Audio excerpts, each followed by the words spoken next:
Hello everybody and welcome back to part 6 of creating an e-commerce site using React.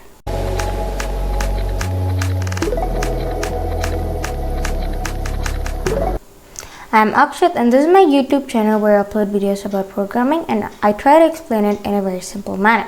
So now let's just get started. So here I'm just going to show my screen like so, and basically in this video we're actually going to be creating the subtotal component right here. So that's what we will do. So what we want to do right now is just come over here to the checkout.js, and here is where we basically render out the h1, which is subtotal.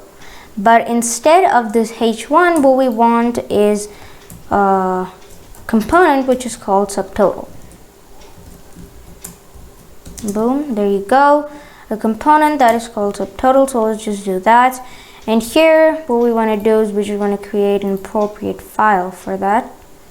So let's just wait for this to load up. Boom, and we're actually going to create another folder, subtotal like so, and now we want to create a file which is called subtotal.js and subtotal.css. subtotal.css.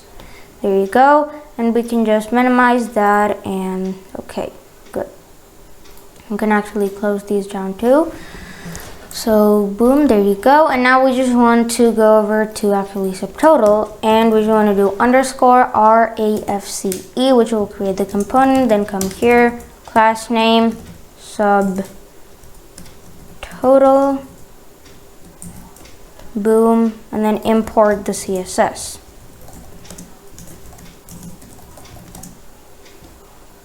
import./subtotal.css. There you go.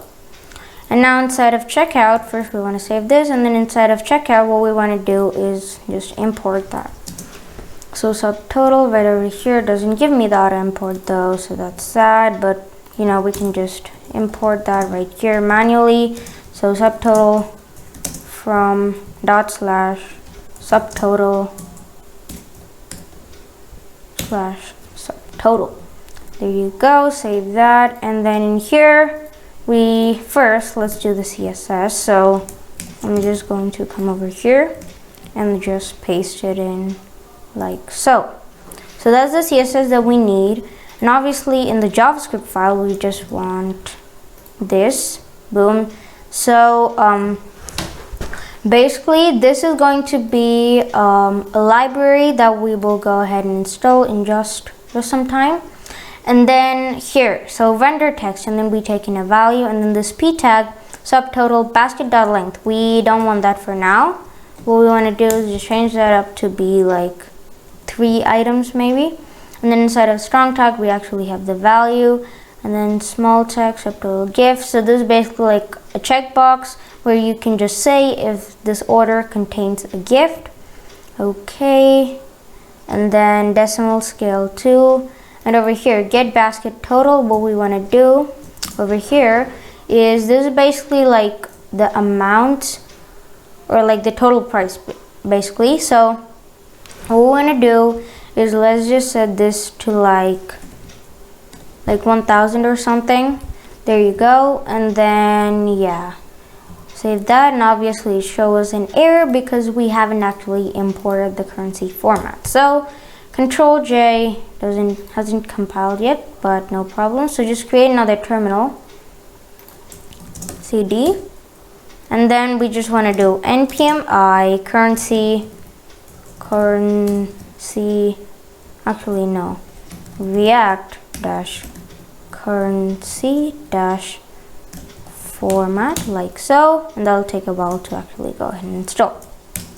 So here what we want to do is just go ahead and import currency format from React currency format, and there you go, save it, and as you can see here we've got that subtotal component.